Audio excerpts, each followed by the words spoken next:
Shalom saudara yang dikasihi Tuhan Yesus Kristus. Selamat pagi, salam sejahtera untuk kita semuanya. Selamat datang kembali di Renungan Rohani pagi hari ini. Semoga saudara yang terkasih dalam keadaan sehat selalu, kiranya damai dan sukacita Roh Kudus melimpah di dalam hati dan pikiran saudara saat ini. Sebelum kita mulai renungan pagi ini, marilah kita bersama-sama berdoa. Tuhan Yesus, terima kasih sudah membangunkanku pagi hari ini. Terima kasih atas penyertaan dan perlindungan Tuhan. Semua karena karunia Tuhan aku dapat bangun dengan pagi hari ini. Aku menyerahkan seluruh aktivitasku hari ini ke dalam kuasa tangan Tuhan. Jauhkanku dari yang jahat, ya Tuhan. Tuhan Yesus, tolong lindungi dan berkati aktivitasku hari ini. Tolong berkati juga keluarga dan teman-temanku, Bapa Surgawi, oleh karya Roh Kudus. Tolonglah aku untuk menjauhi segala sesuatu yang melukai hati-Mu. Ampunilah segala dosa kami, ya Tuhan. Dalam nama Tuhan Yesus, aku sudah berdoa. Amin.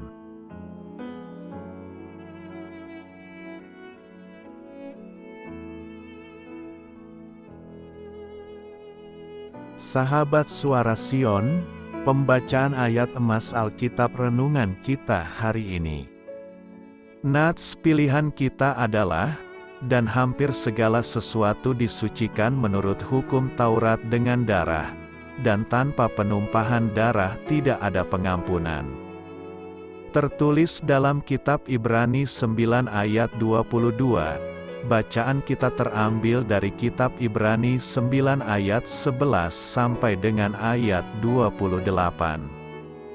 Tetapi Kristus telah datang sebagai imam besar untuk hal-hal yang baik yang akan datang.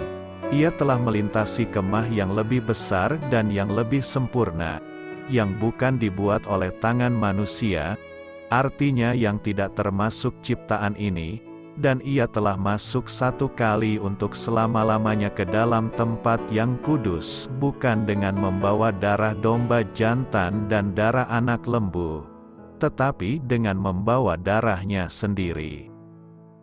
Dan dengan itu ia telah mendapat kelepasan yang kekal. Sebab, jika darah domba jantan dan darah lembu jantan dan percikan abu lembu muda menguduskan mereka yang najis, sehingga mereka disucikan secara lahiriah, betapa lebihnya darah Kristus, yang oleh Roh yang kekal telah mempersembahkan dirinya sendiri kepada Allah sebagai persembahan yang tak bercacat, akan menyucikan hati nurani kita dari perbuatan-perbuatan yang sia-sia, supaya kita dapat beribadah kepada Allah yang hidup. Karena itu ia adalah pengantara dari suatu perjanjian yang baru, supaya mereka yang telah terpanggil dapat menerima bagian kekal yang dijanjikan, sebab ia telah mati untuk menebus pelanggaran-pelanggaran yang telah dilakukan selama perjanjian yang pertama. Sebab di mana ada wasiat, di situ harus diberitahukan tentang kematian pembuat wasiat itu, karena suatu wasiat barulah sah, kalau pembuat wasiat itu telah mati. Sebab ia tidak berlaku, selama pembuat wasiat itu masih hidup. Itulah sebabnya, maka perjanjian yang pertama tidak disahkan tanpa darah. Sebab sesudah Musa memberitahukan semua perintah hukum Taurat kepada seluruh umat, ia mengambil darah anak lembu dan darah domba jantan serta air, dan bulu merah dan hisop, lalu memerciki kitab itu sendiri dan seluruh umat, sambil berkata, "Inilah darah perjanjian yang ditetapkan Allah bagi kamu." Dan juga kemah dan semua alat untuk ibadah dipercikinya secara demikian dengan darah. Dan hampir segala sesuatu disucikan menurut hukum Taurat dengan darah, dan tanpa penumpahan darah tidak ada pengampunan.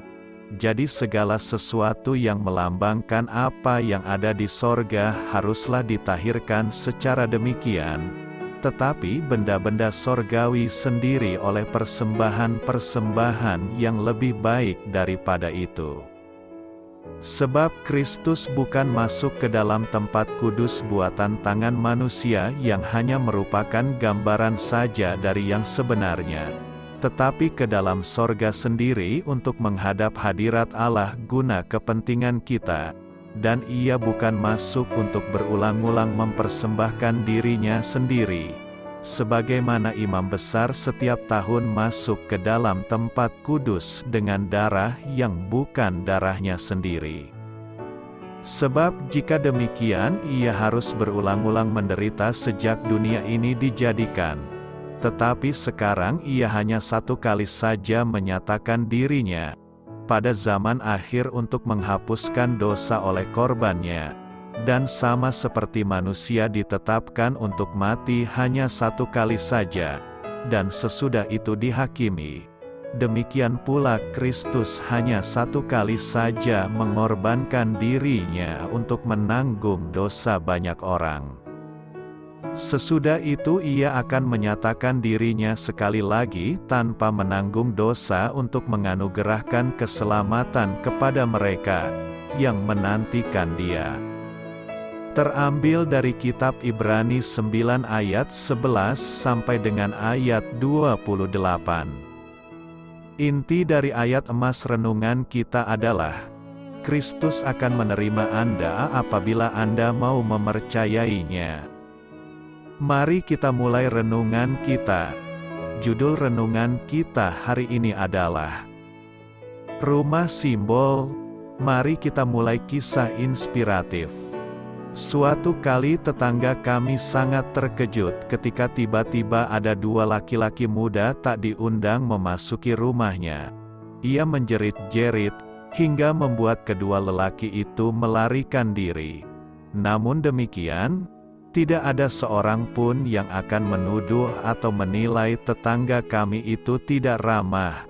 Apabila Anda memasuki rumah orang lain, maka sebenarnya Anda telah berada di wilayah peraturan orang tersebut.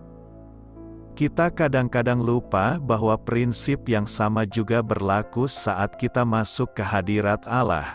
Hal ini diperjelas dalam rumah simbol Perjanjian Lama yang dikenal sebagai Kemah Suci. Bangunan dan pengaturan semua perkakas di dalamnya mengajarkan kepada kita bahwa kita dapat datang ke hadirat Allah apabila memenuhi persyaratannya. Sebagai contoh, renungkanlah mezbah korban bakaran yang terbuat dari tembaga. Tembaga di kitab suci melambangkan penghakiman Allah atas dosa. Penyembelihan domba dan kambing di atas mezbah melambangkan akibat dosa. Kematian hewan-hewan tidak bercela yang tanpa belas kasihan itu menunjukkan pengganti yang akan segera datang, yakni anak domba Allah yang tidak berdosa. Ketika Yesus mati di atas kayu salib di Kalvari, pengorbanannya lebih dari cukup untuk menebus dosa semua manusia.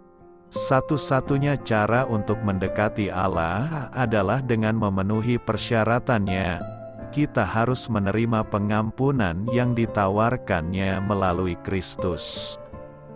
Sudahkah Anda menerima Yesus, Anak Domba Allah, sebagai juru selamat Anda dari dosa? Amin. Marilah kita renungkan di dalam hati kita. Doa saya menyertai saudara sekalian. Saya memberkati Anda agar sewaktu Anda mencarinya dari Dia, Bapa Surgawi Anda akan memberikan bagi Anda roti harian Anda. Dalam nama Yesus Kristus, Tuhan yang berkuasa atas alam semesta dan menuntun kita kepada iman yang menyelamatkan, Tuhan Yesus menyertai senantiasa. Tuhan memberkati. Amin.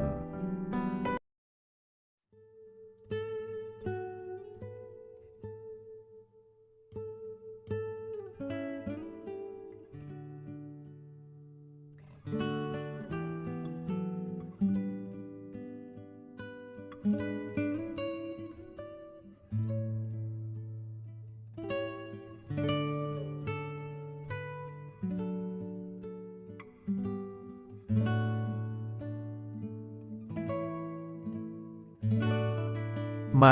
kita renungkan, sahabat pendengar, demikianlah renungan firman Tuhan di pagi hari ini.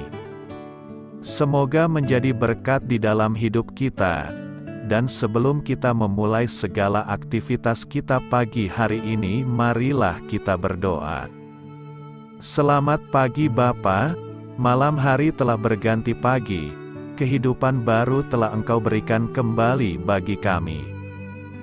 Bapa Surgawi, tolonglah aku menyadari kebutuhan orang lain, supaya aku dapat membagikan apa yang telah Engkau berikan kepadaku. Pada saat aku membutuhkan, berilah aku keyakinan bahwa Engkau akan mencukupkanku, melalui orang-orang yang mengasihi-Mu. Bukan karena kami pantas atau layak, namun karena kasih karunia-Mu, kami boleh ada, sebagaimana kami ada di pagi hari ini. Terima kasih Tuhan, atas kesempatan baru yang telah Tuhan berikan kepada kami, untuk bisa memperbaiki diri agar kami bisa lebih layak di hadapan-Mu. Hari ini kami serahkan semua perkara dan kesulitan yang akan kami lalui ke dalam tangan-Mu. Biarkanlah kami bisa memuliakan-Mu dalam segala aktivitas yang akan kami lakukan. Amin. Biarlah firman Tuhan menjadi pengingat untuk kita semua, bahwa tuntunan dari Roh Kudus akan selalu memberi jalan keluar bagi setiap permasalahan hidup kita, dan memberi kedamaian di hati kita. Sampai jumpa di renungan pagi rohani Suara Sion berikutnya. Kiranya Tuhan selalu memberkati saudara semua hari ini. Amin. Shalom.